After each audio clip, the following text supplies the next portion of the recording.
আল্লাহ বলেছেন ওয়ালাকাদ কাররামনা বানি আদম, আমি বনি আদমের সম্মান বাড়িয়েছি, হোক সে মুমিন কিংবা কাফের, মুসলিম কিংবা মুশরিক, আস্তিক কিংবা নাস্তিক, আরব কিংবা অনারব, যেই হোক না কেন আদম সন্তান সবগুলার মর্যাদা বাড়ায় দিয়েছে কে? সবার মর্যাদা আল্লাহ বাড়িয়েছে, মানুষ হিসেবে মর্যাদা। বিশ্বনবী সাল্লাল্লাহু আলাইহি ওয়াসাল্লাম ইহুদির লাশ দেখে দাঁড়িয়ে গেলেন। কার লাশ? আমার যশোরের ভাইয়েরা আওয়াজ করে বলুন, কার লাশ? ইহুদির লাশ দেখে দাঁড়ায় গেলেন। সাহাবারা বললেন, ইয়া রাসূলুল্লাহ, আপনি দাঁড়ালেন যে, এটা তো ইহুদির লাশ। বিশ্বনবী বললেন, আওয়ালাইসাত নাফসান, এটা কি মানুষ নয়? এটা হোক ইহুদি হোক খ্রিস্টান, এটা তো মানুষ। আমি মানুষ দেখে দাঁড়িয়েছি। আই স্যালিউট দ্য হিউম্যানিটি, আমি মানবতাকে সম্মান করেছি। পড়েন সুবহানাল্লাহ। তাহলে এই জমিনে মানুষের মর্যাদা বেশি, হোক আস্তিক হোক নাস্তিক, হোক মুমিন কিংবা কাফের। আদমের সন্তান হলে, মানুষ হলেই তার মর্যাদা বাড়িয়েছে কে? আমার কলিজার টুকরা যশোরের ভাইয়েরা, মানুষের মর্যাদা আল্লাহ এত বাড়িয়েছেন, মানুষ জীবিত থাকলেও যেমনি মর্যাদাবান, মরে গেলেও মর্যাদাবান। সুবহানাল্লাহ পড়েন। মানুষ মরে গেলে এই ডেড বডিটা কি হয়? পচে যায়, গলে যায়, মাটির সাথে মিশে যায়। তাই বলে আপনি ডেড বডির সাথে যাচ্ছে তাই করতে পারবেন না? পারবেন? কেউ যদি অন্যায় করে, তাকে যদি আপনি শাস্তির আওতায় আনেন, যা মনে চায় করতে পারবেন না। তারা আগুন দিয়ে পোড়াতে পারবেন না, নাক কাটতে পারবেন না, কান কাটতে পারবেন না, অঙ্গ বিকৃতি করতে পারবেন না। কারণ মানব জাতির মর্যাদা স্বয়ং দিয়েছে কে? ডেড বডি পচে যাবে, গলে যাবে। তারপরে ইসলাম বলে, না খবরদার, এই মরা লাশটারও একটা মর্যাদা আছে না নাই? ইসলাম বলে এই লাশটা গলে যাবে, পচে যাবে, কিন্তু এটার অমর্যাদা করো না। কর্পূর দিয়ে, খেজুর পাতা দিয়ে, এটাকে ওয়ার্ম ওয়াটার দিয়ে, গরম পানি দিয়ে ধৌত করো। সাদা শুভ্র ধবধবে কাপড় দিয়ে লাশটাকে তুমি কাভার করো। তারপরে খাটিয়ার মধ্যে লাশটাকে রেখে বিশাল একটা প্রোগ্রাম করো, একটা ফিউনারাল প্রোগ্রাম করো। ওই প্রোগ্রামের ডানে বায়ে পেছনে লাশটারে রাখলে হবে না, প্রোগ্রামের একেবারে সামনটাতে তুমি লাশটাকে রাখো। সুবহানাল্লাহ। একটা ফিউনারাল প্রোগ্রাম করতে হবে, তাকে শেষ বিদায় জানাতে হবে, যেটাকে আমরা জানাজা বলি। কি বলি? জানাজা মানে মাইয়েতের জন্য দোয়া, তার জন্য দোয়া করা হয়। তাকে একটা সিস্টেমেটিক অর্ডারে কবরে রাখা হয়, সুন্দরভাবে সেটাকে কবরস্থ করা হয়, মাটি দেয়া হয়, পানি দেয়া হয়। তার মানে মরে গেলেও মানুষের সম্মান বাড়ায় দিয়েছে কে? এজন্য আল্লাহ বললেন, ওয়ালাকাদ কাররামনা বানি আদম, বনি আদমের সম্মান মর্যাদা আমি আল্লাহ বাড়িয়ে দিয়েছি।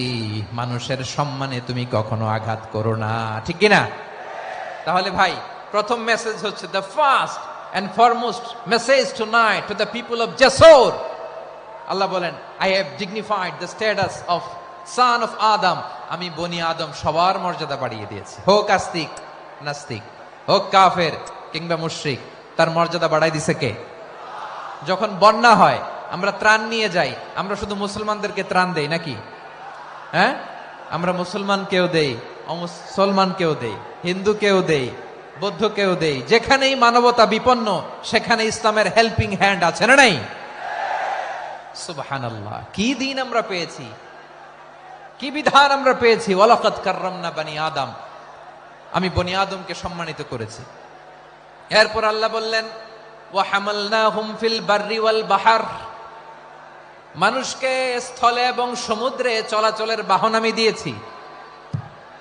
স্থলে কিভাবে চলবে, জলে কিভাবে চলবে, এই বাহনের ব্যবস্থা করেছে কে? এই জেনজি, এই সামড়া, ইরাম করতেছো কিসের জন্য? হ্যাঁ, ইরাম করলে চলবি? হ্যাঁ, বস বস বস বস। আওয়াজ করতেছো কেন? দিবানা, কথা বলতে দিবানা আমাকে? তো এইটা বুঝি তোমাদের ভালোবাসার নমুনা? তোমাদের ভালোবাসার কারণে যদি আমি কোথাও দাঁড়াতেই না পারি, কোথাও বসতে না পারি, কোথাও দুটা কথা বলতে না পারি, এই ভালোবাসা দিয়ে কি হবে আমার? বরং ঘামতে ঘামতে ঘর্মাক্ত হব, রক্তাক্ত হব। কিন্তু সেন্ট্রাল থেকে, সেন্ট্রালি যে ইনস্ট্রাকশন আসবে, সেই ইনস্ট্রাকশনের এক চুল আমরা ডানে বায়ে যাব না। এইটা গণজাগরণের জন্য এইটা দরকার, ইসলামী বিপ্লবের জন্য এইটা দরকার। তো আধা ঘন্টা ধরে যদি তোমাদেরকে থামানোই না যায়, এই লস্কর দিয়ে আমি কি করব? আল্লাহর ওয়াস্তে নো নো নো স্লোগান, চুপচাপ একেবারে আমার দিকে তাকাও। আল্লাহ বললেন ওয়া হামালনাহুম ফিল বাররি ওয়াল বাহার, জলে স্থলে আমি চলাচলের যানবাহনের ব্যবস্থা করেছি। আমরা স্থলে ঘোড়ার উপরে চড়ি, উটের উপরে চড়ি, গাড়ির উপরে চড়ি। এই যে গাড়ির ইঞ্জিন বানাইছি আমরা, এটার মেধা দিয়েছে কে? আবার সাগরের মধ্যে আমরা নৌযান, জলযান, বড় বড় জাহাজ দিয়ে এক মহাদেশ থেকে আরেক মহাদেশ যাই, এক দেশ থেকে মালামাল গুলো আরেক দেশে পাঠাই। সাগরের ভেতরে নৌকাগুলোরে ধরে রাখলো কে? والفلك التي تجري في البحر بما ينفع الناس। মানুষের উপকার আছে এরকম সরঞ্জামাদি নিয়ে সাগরের উপরে বিশাল বিশাল জলযানগুলো চলে। এগুলো ডুবে যায় না, কাত হয়ে যায় না, পড়ে যায় না। এগুলোকে স্থিতিস্থাপকতাকে ঠিক করে রাখলো কে? আপনারা জাহাজ দেখেছেন? জাহাজ, হ্যাঁ, বাড়ি চট্টগ্রাম হইলে দেখতে পারতেন। দেখছেন? বিশাল বিশাল জাহাজ, বিশাল জাহাজ মালামাল নিয়ে এক মহাদেশ থেকে আরেক মহাদেশে যায়। গত মাসে আমার জাপান সফর ছিল। এই যে বাংলাদেশে যে গাড়িগুলো চালান, বেশিরভাগ গাড়ি আসে কিন্তু জাপান থেকে। হাজার হাজার গাড়ি একটা জাহাজ বহন করতে পারে, হাজার হাজার গাড়ি। এটারে সাগরের মধ্যে ভাসাইলো কে? সবাই বলুন, ভাসালো কে? হাজার হাজার গাড়ি নিয়ে জাপানিজ গাড়িগুলো আমাদের চট্টগ্রামের এয়ারপোর্টের বন্দরে ভিড়ে। যুক্তরাষ্ট্রে আমি দেখেছি বিশাল বিশাল জাহাজ। আপনারা টাইটানিক জাহাজের নাম শুনেছেন? টাইটানিকেরও 8 গুণ 10 গুণ বড়। সুবহানাল্লাহ কইবেন না? টাইটানিক জাহাজের 8 গুণ 10 গুণ বড় একটা জাহাজ আছে, আইকন অফ দ্য সি। আমি দেখে এসেছি। রয়্যাল ক্যারিবিয়ান দেখে এসেছি। সাগরের সামনে জেটিতে যখন দাঁড়ালাম, জাহাজটা যখন যায়, আমার মনে হচ্ছে একটা শহর, গোটা শহর, the entire city is floating on the water. পুরো একটা শহর মনে হয় পানির উপর দিয়ে ভেসে যাচ্ছে। পড়েন সুবহানাল্লাহ। এই যে আইকন অফ দ্য সি, এই ক্রুজ, এই জাহাজটা, এটার ভেতরে স্টেডিয়াম আছে। কিসের ভিতরে স্টেডিয়াম? কথা বুঝে নাই বোধহয়। স্টেডিয়াম কিসের ভিতর? সুইমিং পুল আছে, শপিং মল আছে, রেস্টুরেন্ট আছে, ক্লাব আছে, 3000 4000 রুম বিশিষ্ট, কক্ষ বিশিষ্ট হোটেল আছে। এই সবগুলোর নিয়ে এগুলো চলে সাগরের এই দোলার মধ্যে, জলোচ্ছ্বাসের মধ্যে। এই সাগরের ভেতরে এই জাহাজগুলোর ভাষায় রাখছে কে? সূরা আর রহমানে আল্লাহ তাআলা বললেন ওয়ালাহুল জাওয়ারিল মুনশাআতু ফিল বাহরি কাল আ'লাম ফাবিআইয়ি আলা, সবাই পড়েন, ফাবিআইয়ি আলাই রাব্বিকুমা তুকাযিবান। পাহাড় সম বড় বড় জাহাজগুলো মাল বোঝাই করে সাগরের মধ্যে ভেসে বেড়ায়। এগুলো দিয়ে মালামাল বহন করা যায়, মানুষরা এক দেশ থেকে আরেক দেশে যায়। এই জাহাজগুলোর সাগরের ভেতরে ভাসায় রাখলো কে? এই আয়াতের ভেতরে আল্লাহ তাআলা সূরাতু বনী ইসরাঈলের এই চমৎকার আয়াতের ভেতরে আল্লাহ তাআলা বেসিক্যালি মানব জাতির প্রতি তার 4টি স্পেশাল অনুগ্রহের কথা বলেছেন। কয়টি? 2টা বলে ফেলছি। 1 নাম্বার, ওয়ালাকাদ কাররামনা বনী আদম, আমি বনী আদমের সম্মান বাড়াইছি। নাকি মুসলমানদের? নাকি মুসল্লিদের? কার সম্মান বাড়িয়েছি? বনী আদমের। তাহলে human dignity, the first part of the verse talks about the human dignity. 2 number অংশে আল্লাহ তাআলা বললেন ওয়া হামালনাহুম ফিল বাররি ওয়াল বাহর, স্থলে এবং সমুদ্রে আমি তাদের জন্য চলাচলের বাহন দিয়েছি। সুবহানাল্লাহ। তার মানে smooth movement on land and sea, জলে এবং স্থলে যাতে আমরা স্মুথলি মুভ করতে পারি আল্লাহ তাআলা দিয়েছেন। 3 নম্বরে আল্লাহ তাআলা বললেন ওয়া রাযাকনাহুম মিনাত তাইয়্যিবাত, মানুষের জন্য আমি পবিত্র রিজিকের ব্যবস্থা করেছি। জলে এবং স্থলে যত প্রাণী আছে সবগুলা প্রাণীকে রিজিক দেয় কে? আমাদেরকে রিজিক দেয় কে? সাগরের মাছগুলোকে, বড় বড় তিমি মাছগুলোরে রিজিক দেয় কে? বাতাসের মধ্যে ভেসে বেড়ানো বড় বড় পাখিগুলো, স্ক্যান্ডিনেভিয়ান কান্ট্রি থেকে লক্ষ লক্ষ কোটি কোটি পাখিগুলো যে এক দেশ থেকে আরেক দেশে ট্রান্সফার হয়, এগুলোর রিজিক দেয় কে?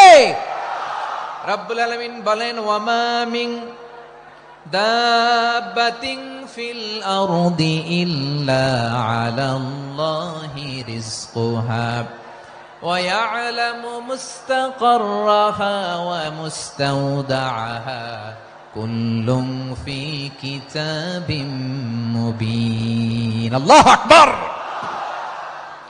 রব্বুল আলামিন বলেন, ভূপৃষ্ঠে বিচরণশীল যত প্রাণী আছে সব প্রাণীগুলোকে আমি আল্লাহ আমার নিজের কুদরতে রিজিকের বন্দোবস্ত করি। এই প্রাণীগুলো কোথায় থাকে, কোথায় যায়, সব জায়গায় আমি রিজিক পৌঁছে দেই। রিজিক কেউ দিতে পারে না, রিজিকের মালিক কে? রিজিকের মালিক তিনি আল্লাহ। এজন্য আল্লাহ তাআলা বললেন, ওয়ারাযাকনাহুম মিনাত তাইয়্যিবাত। এরপর আল্লাহ বললেন, ওয়াফাদ্দালনাহুম আলা কাসীরিম মিম্মান খালাকনা তাফদীলা। আমি যত প্রাণী সৃষ্টি করেছি সকল প্রাণীর মধ্যে মানুষের মর্যাদা শ্রেষ্ঠত্ব আমি দিয়েছি। সুবহানাল্লাহ পড়েন। তাহলে এক নম্বরে আল্লাহ বললেন আমি বনি আদমের মর্যাদা বাড়ালাম।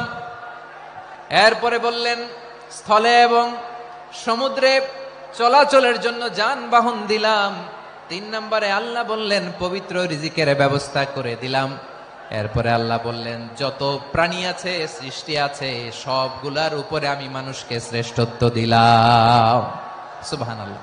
তাহলে সবচেয়ে বেশি শ্রেষ্ঠত্ব মানুষের। কার? মানুষের। শুধু তাই নয় প্রিয় ভাইরা, আকাশ এবং জমিনে যা কিছু আছে সবকিছু মানুষের জন্য, মানুষের কল্যাণে, মানুষের প্রয়োজনে, মানুষের বশীভূত করে সৃষ্টি করেছেন কে? রব্বুল আলামিন বলেন, হুয়াল্লাযী খালাকা লাকুম মা ফিল আরদি জামিআ। এই জমিনের মধ্যে যা কিছু আমি আল্লাহ সৃষ্টি করেছি সব কিছু আমি মানুষের জন্য সৃষ্টি করেছি। পড়েন সুবহানাল্লাহ। হুয়াল্লাযী খালাকা লাকুম মা ফিল আরদি জামিআ। যা আছে সব আমাদের জন্য, সব আমাদেরকে সার্ভিস দেওয়ার জন্য, আমাদের উপকারের জন্য, আমাদের কল্যাণের জন্য। আওয়াজ করে সবাই পড়ুন আল্লাহু আকবার। অন্য আয়াতে আল্লাহ বললেন, ওয়াসাখখারা লাকুম মা ফিস সামাওয়াতি ওয়া মা ফিল আরদি জামিআম মিন ইন্না ফি যালিকা লাআয়াতিন লিকাউমিন ইয়াতাফাক্কারুন।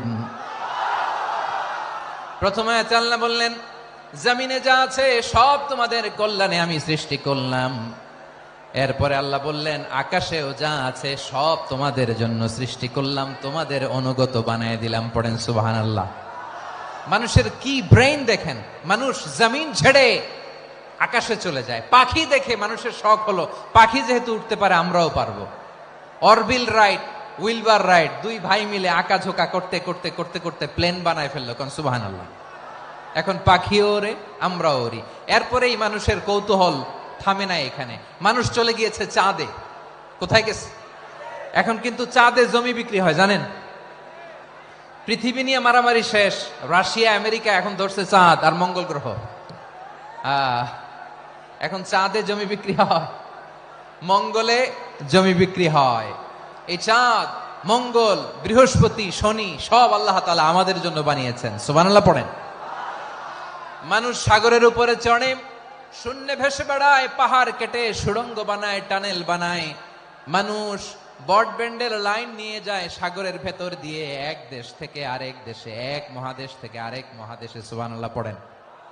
তার মানে গোটা বিশ্বের সবকিছুর উপরে control, superiority over all creatures, সবকিছুর উপর কন্ট্রোল, মনিটরিং, নিয়ন্ত্রণ, এটা প্রতিষ্ঠা করে দিয়েছে কে? এজন্যই মানুষের শ্রেষ্ঠত্ব। ওয়ালাকাদ কাররামনা বানি আদম। আমি বনি আদমের সম্মান বাড়িয়েছি, মর্যাদা আমি বাড়িয়ে দিয়েছি এই কারণে, কারণ মানুষ সবকিছুর উপর নিয়ন্ত্রণ নিতে পারে। মানুষকে নিয়ে এই কোরআনের সব আলোচনা, মানুষকে নিয়ে এই কোরআনের সব। তাই কোরআনের কেন্দ্রীয় আলোচ্য বিষয় হচ্ছে মানুষ। কোরআনের কেন্দ্রীয় আলোচ্য বিষয় কি? যশোরের ভাইয়েরা বুঝে থাকলে সবাই বলবেন কোরআনের কেন্দ্রীয় আলোচ্য বিষয় কি? এই যে আমি মূল আলোচনায় যাচ্ছি এখন। কেন মানুষ কোরআনের কেন্দ্রীয় আলোচ্য বিষয়? এই যে ভাইয়েরা, এই যে হাত জোর করে, এই যে Jessore Gen Z, the smart people of Jessore, হাত জোর করে বলতেছে, হাত জোর করে তোদের কাছে আল্লাহর দোহাই লাগে। Stop, stop. শুরুতে একবার বলেছে জায়গা না হলে আস্তে আস্তে ধাক্কা দিবা, সামনে না পিছনে দিয়ে দিয়ে বেরোয় চলে যাও। এলইডিতে দেখো, এই যে আল্লাহর ওয়াস্তে জায়গা না হলে ওদিকে যাও। কোরআনের মাহফিলে বিশৃঙ্খলা, এটা কাফিরদের আলামত। কাফিররা শীষ দিত, শীষ। বিশ্বনবী কোরআনের তাফসির করলে কাফিররা শীষ দিত আর ক্ল্যাপিং করত, হুইসেল এন্ড ক্ল্যাপিং। তো আমরা কি এখানে বিশৃঙ্খলা করতে আসছি?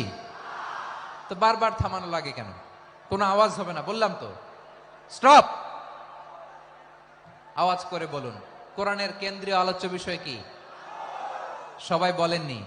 এতগুলো মানুষ উত্তর দিলে এতটুকু আওয়াজ হয়, অন্তত আমি বিশ্বাস করি না।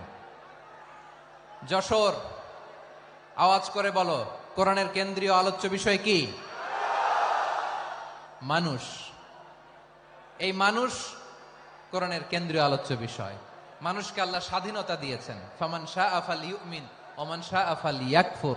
চাইলে মুমিন হতে পারো, চাইলে কাফের হতে পারো, তোমার ইচ্ছা। তবে জেনে রাখো, মুমিন হলে পাবা জান্নাত, কাফির হলে পাবা জাহান্নাম। নাও দ্য ডিসিশন ইজ ইয়ার্স। সিদ্ধান্ত তোমার, জান্নাতে যাবা না জাহান্নামে যাবা। যশোরের ভাইয়ের আওয়াজ করে বলুন, কই যেতে চান, জান্নাতে না জাহান্নামে? ডান দিকে না বাম দিকে? ডানপন্থী না বামপন্থী? চিল্লা চিল্লি না চুপচাপ? চুপচাপ কয়ে আবার চিল্লাচিল্লি শুরু করে দিচ্ছে। মাশাআল্লাহ।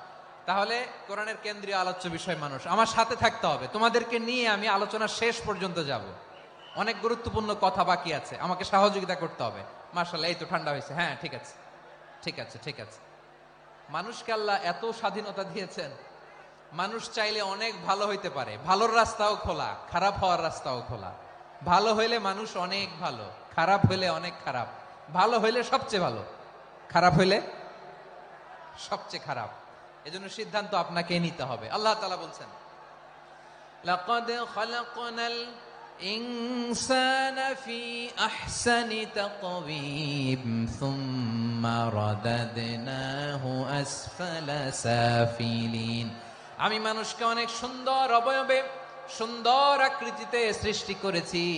তার শুধু চেহারার ডিজাইনটাই সুন্দর নয়, তার ব্রেনটা বড্ড সুন্দর, তার মানসিকতা বড্ড সুন্দর, তার সৃজনশীলতা বড্ড সুন্দর। পড়েন সুবহানাল্লাহ। আমাদের চেহারা, অবয়ব, ডিজাইন যে সুন্দর তা না, আমাদের ব্রেনটা অনেক সফিস্টিকেটেড ব্রেন, অনেক সফিস্টিকেটেড। এই 1.5 কেজি ব্রেন ইউজ করে মানুষ গোটা বিশ্ব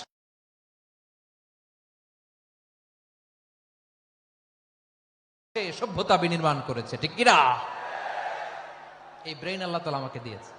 এটারে কাজে লাগালে, আপনার সিক্স সেন্স কাজে লাগালে আপনি অনন্য মানুষ হয়ে উঠবেন, মহামানবে রূপান্তরিত হবেন। মানুষ হতে পারে, চাইলেই মহামানব হতে পারে।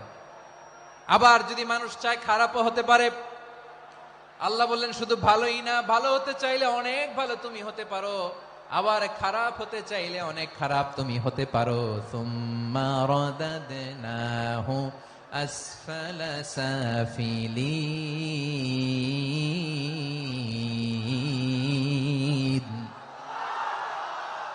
খারাপ হলে একেবারে খারাপ হতে পারো, নিকৃষ্ট হলে একেবারে নিকৃষ্ট হতে পারো, ভালো হলেও ভালো হতে পারো। কোন সুবহানাল্লাহ।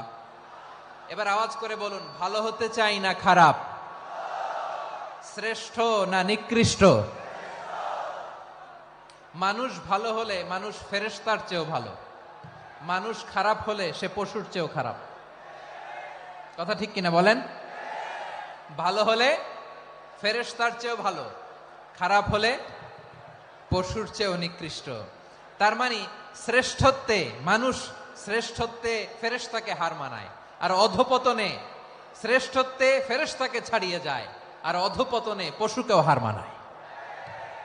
আই রিপিট, আমি আবারও বলছি, মানুষ শ্রেষ্ঠত্বে ফেরেশতাকে ছাড়িয়ে যায়, আর অধপতনে সে পশুকেও হার মানায়। আওয়াজ করে বলতে হবে ঠিক কিনা? এটার প্রমাণ কি? মানুষ শ্রেষ্ঠ হইলে যে ফেরেশতার চেয়েও সেরা, তার প্রমাণ কি? আল্লাহ তাআলা বলছেন, ওয়া ইয কুলনা লিল মালাইকাতি ইসজুদু লিআদাম ফাসাজাদু ইল্লা ইবলিস আবা ওয়াস্তাকবারা ওয়া কানা মিনাল কাফিরিন। আল্লাহ বলেন, স্মরণ করো সে সময়ের কথা যখন আমি ফেরেশতাদেরকে বললাম, ও ফেরেশতারা আদমকে সেজদা দাও। সব ফেরেশতারা সম্মান সূচক সেজদা আদমকে দিল। তারা আদমের জন্য সেজদায় লুটিয়ে পড়লো, একজন ছাড়া, তার নাম ইবলিস। আওয়াজ করে বলেন, তার নাম কি? সে অহংকার প্রদর্শন করলো, সে কাফের হয়ে গেল। বাকি সব ফেরেশতারা সেজদা দিল। সুবহানাল্লাহ। আবার আদম আলাইহিস সালামকে আল্লাহ জিজ্ঞেস করলেন, সব বলে দিল উত্তর, কিন্তু ফেরেশতাদেরকে একই প্রশ্ন জিজ্ঞেস করলেন, তারা উত্তর করতে পারে নাই। তার মানে এর মধ্য দিয়ে প্রমাণিত হয়, মানুষ ভালো হলে ফেরেশতার চেয়েও ভালো, ফেরেশতার চেয়েও মানুষের মর্যাদা বাড়িয়ে দিয়েছে কে? সব নূরের ফেরেশতা যখন মাটির আদমকে সেজদা দেয়, এটা প্রমাণ করে ফেরেশতার চেয়েও মানুষের মর্যাদা বাড়িয়ে দিয়েছে কে? তুমি মাটির আদমকে প্রথম সৃষ্টি করিয়া ঘোষণা করিয়া দিলে শ্রেষ্ঠ বলিয়া, তাই তো নূরের ফেরেশতা করে আদমকে সেজদা। ঠিক কিনা বলেন? তাই তো নূরের ফেরেশতা করে আদমকে সেজদা। সবার চেয়ে সম্মান দিলে মাটির আদমকে। আল্লাহু আল্লাহু তুমি জাল্লে জালালুহু, শেষ করা তো যায় না গে তোমার গুণগান। পড়েন না? পড়েন। আল্লাহু আল্লাহু তুমি জাল্লে জালালুহু, শেষ করা তো যায় না গে তোমার গুণগান। আল্লাহু আল্লাহু আল্লাহু আকবার। আদমের মর্যাদা বেশি, মানুষের মর্যাদা বেশি, মানুষ শ্রেষ্ঠ তার প্রমাণ নূরের ফেরেশতা মাটির আদমকে সেজদা করে। আওয়াজ করে বলেন ঠিক কিনা? তাহলে মানুষ ভালো হলে ফেরেশতার চেয়ে ভালো। আবার মানুষ যদি খারাপ হয়, সে পশুর চেয়েও খারাপ। অধপতনে পশুত্বকে হার মানায়। তার প্রমাণ কি? তার প্রমাণ হচ্ছে, যশোরের ভাইরা দেখবেন পত্রিকায় নিউজ পেপারে মাঝে মাঝে এরকম দেখা যায়, এক মানুষ আরেক মানুষকে হত্যা করে 20 টুকরা করে বস্তার ভিতরে ভরেছে। আপনারা এই নিউজ পড়েন নাই না? দেখেন নাই? দেখছেন? মানুষ মানুষকে হত্যা করে কয় টুকরা? জোরে বলেন। এখানেই ক্ষান্ত হয় না, আবার কোথায় ভরছে? বস্তার ভেতরে। আচ্ছা, বুঝে থাকলে আওয়াজ করে বলেন, কোনদিন শুনছেন একটা হাতি আর একটা হাতিকে হত্যা করে 20 টুকরা করছে, এরপরে বস্তার ভিতরে ভরছে? হয়েছে? তাহলে দেখেন, মানুষ যদি খারাপ হয়, সে পশুকেও হার মানায়। চিল্লায় বলো ঠিক কিনা? এমনও দুশ্চরিত্র মানুষ আছে, যার নজর থেকে 6 মাসের ছোট্ট মেয়ে থেকে শুরু করে 80 বছরের বৃদ্ধারাও নিরাপদ নয়। পশুকেও হার মানে। মানুষের ঘর জ্বালিয়ে পুড়ে মেসাকার করে দেয়, জনপদের পর জনপদ জ্বালায় দেয়। এরকম আছে না নাই? বোমা মেরে শহরগুলো উড়িয়ে দেয়। এই যে ইসরায়েল গাজার মধ্যে যে অ্যাটাক করেছে, এরা মসজিদ মানে নাই, মসজিদে বম ফেলেছে। এরা খ্রিস্টানদের চার্চ গির্জা মানে নাই, গির্জায় বম ফেলেছে। পৃথিবীর ইতিহাসে never happened in the history of the world that someone bombed on a hospital, on a ICU center. এমন হাসপাতাল যেখানে আইসিইউর রোগীরা আছে, ওই হাসপাতালের উপরও ইসরায়েলি সৈনিকেরা বোমা মেরেছে। জোরে বলেন ঠিক কিনা? এরা মানুষ? আওয়াজ করে বলেন, এরা মানুষ না। প্রিয় ভাইয়েরা, চোখ কান নাক মুখ থাকলেই মানুষ না। যা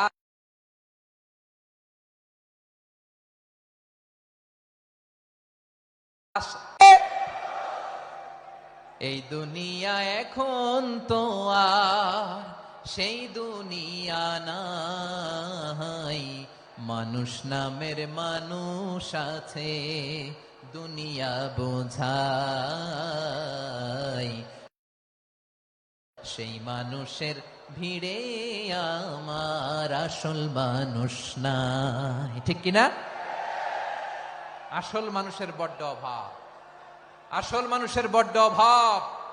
আমার ভাইয়েরা, মানুষ খারাপ হলে পশুকেও হার মানায়। আচ্ছা, আওয়াজ করে বলেন, এই যশোরের ছেলেরা এদিক তাকাও, আওয়াজ করে বলো, যে ইসরায়েলি সোলজাররা উপর থেকে বোমা মারলো, তারাও মানুষ, তারাও কি? ওরাও রক্তে মাংসে মানুষ, ওদেরও পরিবার আছে। বোমা মেরে যেই মেয়েটাকে তারা অনাথ বানায়, ইয়াতিম বানায়, ও কিন্তু বাসায় ওর মেয়েটাকে রেখে আসছে, ঠিক কিনা বলেন? বম্বিং করে যে বাবাকে মেরে, স্বামীকে মেরে স্ত্রীকে বিধবা বানায়, তারও ঘরে স্ত্রী আছে। উপর থেকে বোম মেরে মানুষ মেরে দিচ্ছে, তারাও মানুষ। 1945 সালের 6ই আগস্ট আমেরিকান সোলজাররা হিরোশিমায় বোম মেরেছে। আমি নিজে দেখে এসেছি জাপানের হিরোশিমাতে। সকাল 8:15 মানুষ কেউ অফিসে যাচ্ছিল, কেউ খেতে খামারে কাজ করতে যাচ্ছিল। লিটল বয় নামে একটা বোম মেরেছে তারা। এই বোমের আঘাতে, পারমাণবিক এই বোমার রেডিয়েশনে আঘাতে বোম ব্লাস্ট হওয়ার পরে মুহূর্তের মধ্যে 1,40,000 নাই। উপর থেকে যারা মারতেছে এরাও মানুষ, যাদেরকে মারলো তারাও। তার মানে মানুষে মানুষে পার্থক্য আছে না? নেই? মানুষে মানুষে পার্থক্য আছে। নাক কান চোখ মুখ থাকলেই মানুষ নয়। বাড়ছে জনসংখ্যা, কমছে মানুষ, চিল্লায় বলো ঠিক কিনা? তাহলে আমরা বুঝলাম মানুষ ভালো হলে অনেক ভালো, খারাপ হলে অনেক খারাপ। ও আমার কলিজার টুকরা যশোরের ভাইয়েরা, আসুন না 3 দিন ব্যাপী এই তাফসিরুল কোরআনের ঐতিহাসিক প্রোগ্রাম থেকে আমরা সিদ্ধান্ত নেই, আমরা ভালো মানুষ হব নাকি খারাপ মানুষ হব? কলিজা থেকে, প্রাণ থেকে আওয়াজ করে সবাই বলুন, ভালো মানুষ নাকি খারাপ মানুষ? ভালো মানুষ হইতে হবে। ভালো মানুষ যারা জগৎটাকে এনলাইটেন করবে, যারা এনলাইটেন করবে, যারা সত্যের বীর সেনানী হয়ে দাঁড়াবে, যারা সত্যের পক্ষে কথা বলবে, যারা জালিমের মসনদকে ভেঙে খান খান করে দেবে। এরকম হওয়ার দরকার আছে না নাই? এরকম ভালো মানুষ আমরা হতে চাই কি চাই না? মানুষকে যত্ন নিলে মানুষ যে কত ভালো হয় আপনি কল্পনাও করতে পারবেন না। এই যে আপনাদের যশোরে যে ভালো ছেলেগুলো আছে, যে ভালো তরুণগুলো আছে, যে যুবকগুলো আছে, যে ভালো আলেমরা আছে, ভালো নেতারা আছে, সবাই যদি তাদের মতো হতো, পুরো যশোরটা একটা জান্নাতের টুকরা হয়ে যেত। আওয়াজ করে বলেন ঠিক কিনা? মানুষকে নার্চারিং করলে, মানুষকে পলিশ করলে, মানুষকে গ্রুমিং করলে, মানুষকে সঠিক তারবিয়া দিলে মানুষ অনন্য হয়ে ওঠে। প্রতিটি মানুষ অনন্য। আমি অনন্য, আপনি অনন্য, আমরা সবাই অনন্য। সুবহানাল্লাহ বলেন। মানুষকে আল্লাহ তাআলা দিয়েছেন অসীম ক্ষমতা, অসীম ক্ষমতা। সুবহানাল্লাহ। একটা মানুষ পারে না এমন কিছু নাই, একটা মানুষ পারে না এমন কিছু নাই। বিশ্বাস করতে হবে, মানুষ যা কল্পনা করতে পারে ওইটা মানুষ করে দেখাতে পারে। যশোরের ভাইয়ের, আই রিপিট, আমি আবারও বলছি, এই চিল্লাচিল্লি করলে আমার এই গুরুত্বপূর্ণ কথা তোমরা মিস করবা, মিস করবা। কপাল পোড়া হয়েও না, আওয়াজ করে কপাল পোড়া হবে না। আমার দিকে তাকাও। মানুষ, মানুষ যা কল্পনা করতে পারে সেটা মানুষ করে দেখাতে পারে। তুমি তোমার কল্পনার রাজ্যকে সাজাও, তোমাকে হারাতে পারে এমন কোন শক্তি আল্লাহর জমিনে নাই। তোমার কি শক্তি, কি সম্ভাবনা তুমি জানোই না মিয়া। তুমি এদিকে তাকাও কেন? তোমার রাস্তা তো ওই দূরে। তুমি কোথায় যাবে, আল্লাহ তোমার টেনে কোথায় নিয়ে যাবে তুমি কিছুই জানো না। প্ল্যান বিগ, ড্রিম বিগ, কল্পনার শক্তিকে বড় করো।